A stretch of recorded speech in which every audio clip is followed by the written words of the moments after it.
We are happy to welcome back to the studio Mike Lake, who is the Member of Parliament for Edmonton, Millwoods, Beaumont. And Mike has a couple of family friends with him today, let's say that. Jaden, we had you here a couple of years ago. We're happy to see you again. And this time we are joined by your sister Jenae, who visited us last time but didn't actually come onto the set last time. So you have screwed up all your courage and you're now going to join us for this interview, right? So far, so good. We're here to talk about autism today. And Mike, I want to start by just playing a clip of you in the House of Commons doing what I have to say you do really, really well, and that is focus people's attention on autism in a way that really hits the heart. Roll tape, please. Tomorrow is the third World Autism Awareness Day, and 12 years ago today, my son Jaden was diagnosed with autism. For the last 2 years on this day, I've shared Jaden's story, but this time I want to focus on his 10-year-old sister, Jenae. As with many siblings of people with autism, our family's attention often seems to be on someone else, and yet Jenae never complains. She sees the good in her brother, often pointing out, for example, that Jaden never fights with her like her friends' brothers do. When she was 5, she described their relationship this way: "I'm Jaden's little sister, but sometimes I'm like his big sister." She's Jaden's guardian, his helper, his teacher, and his friend. Jenae's name is Hebrew for God has replied. And there are countless others all across this country just like her. People like Josh Bortolotti, Jeanette Holden, and the member from Sydney, Victoria. They are answers to prayers, both spoken and unspoken, and we thank God for them today on behalf of those who may not be able to say it themselves. I have been in Parliament, that was 3 years ago. I've been in Parliament on another occasion when you've given that speech, and I don't know if you know it because it's so noisy down there on the floor, but there's not a dry eye in the House when you make that speech. It's really something. Let's not assume everybody knows what we're talking about here, Mike. So let's start with you and tell us, what is autism? Tell us. Sure. Well, autism affects about 1 in 88 people, they're saying now, kids that are born. I can explain a little bit more about it in terms of Jaden's situation. When Jaden was about 2-ish, we started to notice that he wasn't really paying a lot of attention to us when we would call him. And he was very, very focused on things like pots and pans, which lots of 2-year-olds are focused on, but to the point where he wouldn't even look up from playing with them if you called his name, or look up from the TV if you called his name, or look up from anything he was doing. I was just so focused on those things. And when he did come to us, usually it was to get something. It wasn't because he wanted to see us necessarily, or even wanted us to interact with him. It was usually to grab us and pull us somewhere to get something. When he would look at us, he would never look at us right in the eye. It would always be kind of looking around our faces as we were kind of trying to interact with them. And so really that difficulty socially interacting. And so throughout the range of autism, you'll see that be sort of a core feature for a lot of people. And then you'll see different reactions, different response to stimulus. Just the world around people with autism is very different than it is for your eye. The way they hear things can be overwhelming. All of the sounds that you hear, maybe the way you see things visually can be overwhelming to them. And then they respond in different ways. And you diagnosed it at 2? He was diagnosed officially at 2.5. We actually knew at the time he was 2 because of a book that we read, but it was 2.5 before he got the official diagnosis from the Glenrose Hospital. It took us 6 months to get to that diagnosis stage. And how old is he now? He's now almost 17.5. He turns 18 in November. 17 and a half. Coming up on 18. So this has been something you and your family have lived with for a very long time now. Right. And every stage is different in his life. When he was young, we had to get through the difficulties that I was talking about, and really just train him just to pay attention, make some eye contact with us, just connect with us in any way. Now he's very, very connected with us at this stage. So we're looking at different things like, what do we do? What does he do vocationally or transitionally as we move forward? Autism, I guess, appears on a spectrum or on a continuum. And there are some people, you'll help me with the right nomenclature here, but I guess high functioning, low functioning. Where's your son on that? And it's a really good question. And it's not a black and white thing. It's not exactly a spectrum where you can just peg someone directly on it by one objective standard. In Jaden's case, for example, Jaden doesn't talk. He's nonverbal. His IQ level would test fairly low. So in some ways, he would be considered low functioning. But his connection level to people is very, very high. He really is, he's really a happy kid. He loves to spend time with his family, loves to spend time actually with people in general, and really does get connected to them. And from that standpoint, he's higher functioning than most of us probably in that regard. I remember last time he was here, he touched your face a lot. Yeah, When he does that, what is he trying to convey? Well, he doesn't communicate verbally, so everything is nonverbal. So he'll make sounds that he knows how to make. Sometimes he'll grab us to try and get us to talk about things he wants to talk about. It's kind of interesting actually because from time to time, if he sees something he really wants, or if he forgets something at home, which is kind of interesting, it's a concern that he can't articulate those things. But from time to time, you'll be backing out of the driveway, and suddenly you'll hear him go, ba ba ba ba ba. It's sort of his way of communicating, but very urgently, or ah. He just so he knows he's forgotten something. And it tells you that something's wrong anyway, and we got to figure out what it is. Oftentimes, it's his iPod or something like that. But if I start talking about things like the things that he likes, like travel. If I was to go through our schedule right now and tell him, Jaden, do you know what we're doing? Do you know what we're doing this week? We're going to. Are we going to Ottawa tomorrow? We're going to do some interviews here in Toronto, right? And then tomorrow we're going to go to Ottawa, right? And then after that, where are we going? Are we coming back to Toronto and then going to New York? Is that what we're going to do? Is that going to be fun? And we're looking forward to flying on the airplane? Yeah.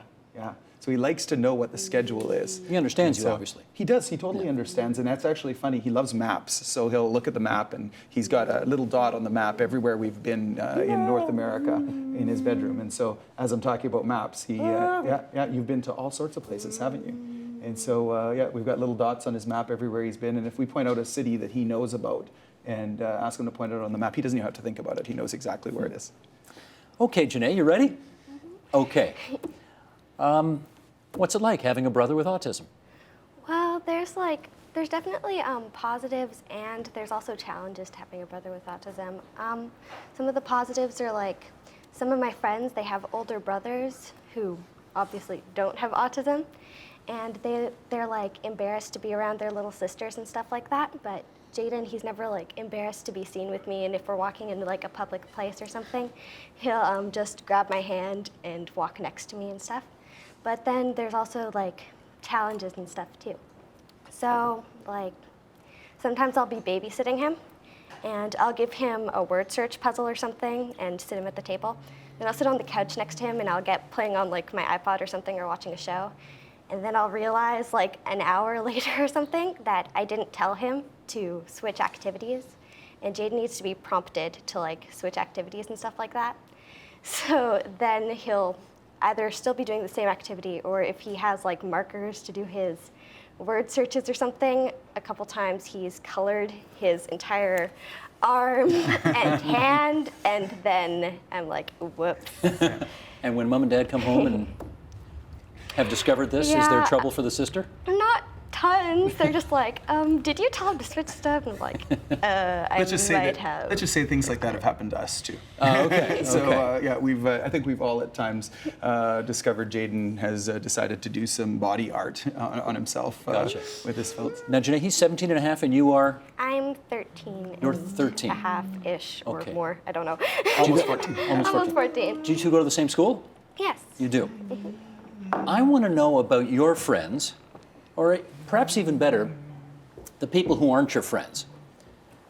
Do you get teased because of him? Does he get teased because of him? No, the people at our school are actually really great. They just treat Jaden like he's any other kind of person and stuff. I don't think he's ever really gotten teased by his classmates or his friends or anything. Because I'm told kids are, well, I'm not told. I know kids are cruel. Yeah. They can be, right? They can be. You haven't had any difficulty with this?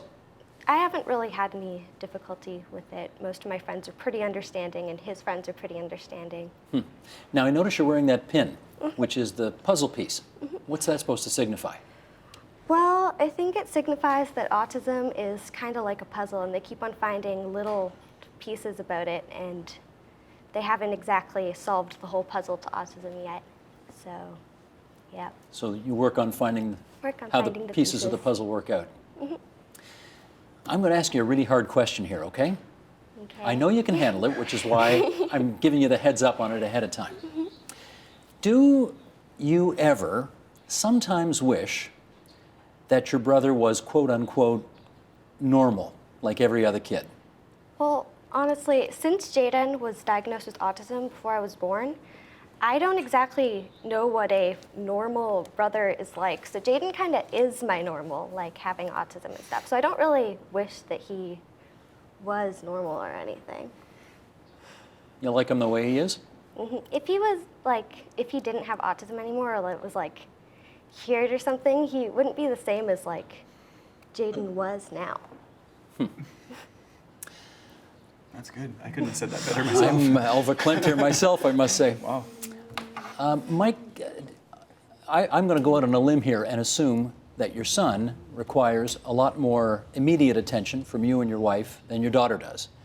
And I want to know from your standpoint, how does that make parenting her, not him, her, challenging?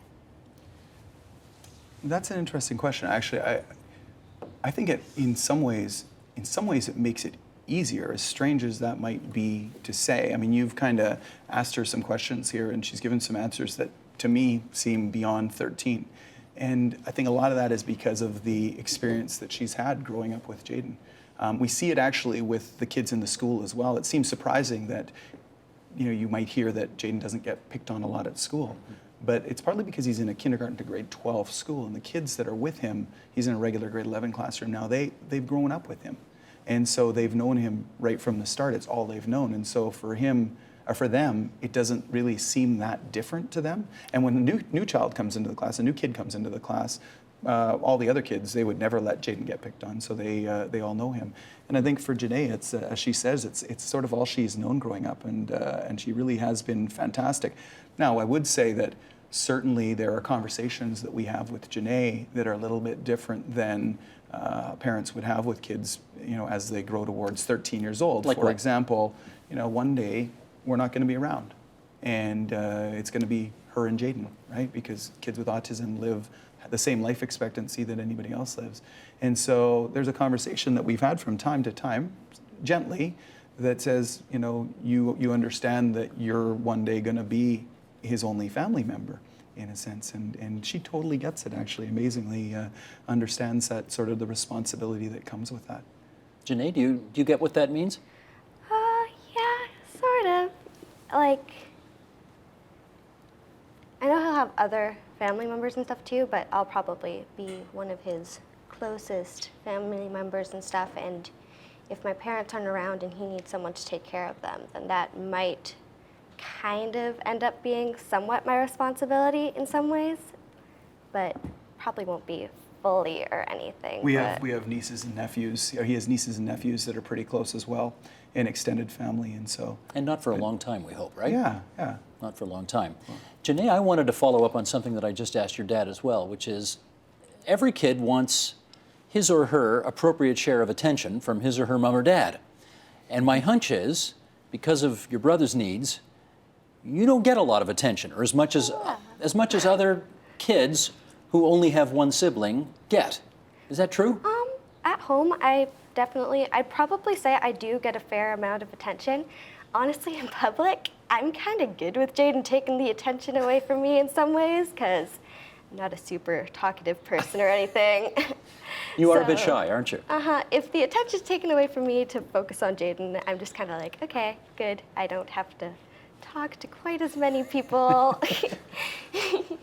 But usually in a situation like this, where it's older brother, younger daughter, where the daughter is, if I can put it this way, the baby of the family, she wants mommy and daddy's attention as much as she possibly can. Are you like that? Yeah, I definitely say I'm somewhat like that, but I do get a lot of attention as well as Jaden. I think it's evenly balanced between the two of us. I don't know how that can be true, because number one, your dad's a member of parliament, which means he's in Ottawa, a lot of the time and not at home, right? So when he's home, he's not home that much, and he's got to give his attention, presumably, to the job and to your brother. Isn't that the case? Well, not totally, because of course my mom's home too, and she's good with, helping watch Jaden and stuff like that too, and yeah, so I'd still probably, of course there's some times when Jaden needs more attention than me, and there's some times when I need more attention than him, but it just kind of varies on what's going on exactly. Jenae's really she's really kind of found her own niche too in things that she's interested in. I'll tell a story about hockey, which is kind of funny. Of course, I'm a hockey guy. I used to work for the Oilers, and I've played hockey all my life. And so I always thought I would have kids that played hockey. And so Jaden played hockey for a couple of years. The league actually accommodated him and let me go out on the ice with him in initiation. I would kind of direct him around and point out where the puck is and those kind of things, because he just wanted to skate in circles and look up at the lights. That was his thing. He loved to go out and get dressed up in the equipment and skate around in circles, but didn't have quite the concept of chasing the puck. Anyway, the second year that he played, he would have been about 7 because she was 4. We decided to get her involved in it as well. And so we would get both kids dressed up and go out to the rink and play. And she was the smallest one on the ice, and Jaden was probably the biggest one at the time. And of course, I used I kind of stretched my authority to go out on the ice with him and went out on the ice with her when she was out there. Anyways, I was very excited about this. Of course, both my kids were taking on my love of hockey. And the last game that we went out and played, I was on the bench with Jenae. She was having a really good time. She had a big smile on her face. And Debbie looked down from the crowd and made a comment about it. And Jenae looked up at Mom and says, "Guess what, Mommy? Daddy says I don't have to play hockey next year." So that burst my bubble. So her niche is she's in baton. She loves to do baton. She's grade 6 piano now, right? Yep. Taking your grade 6 piano. Good and stuff. in theory, of course, in piano, plays the oboe in the school band and is also in choir this year. She took on choir this year. So Do you skate, Jenae? I am not a great skater. I definitely not really hockey. I think that experience when I was 4 kind of turned me off of hockey. She was the only girl. I was You were the only girl on the team, on my right? entire Oh. team. That was not fun. Dad, what were you thinking? Well, Yes, and Dad. yeah, I don't know what I was thinking. Yeah. But it was fun getting out with them at that time anyway. But Good. yeah. Let's finish up on this. There are all sorts of advances happening right now in medical science, and I wonder what you think is possible right now in terms of autism development. And I don't know, you don't talk about a cure, do you? What do you talk about? Well, yeah, it's that's interesting talking about a cure. There's some of the best researchers in the world are right here in Canada. There's amazing research going on. At Stephen Shearer right here in Toronto, working out of sick kids. We've had him Peter on this program Zamari, several times. Lonnie's Wagon Mom. There are numerous fantastic researchers across this country.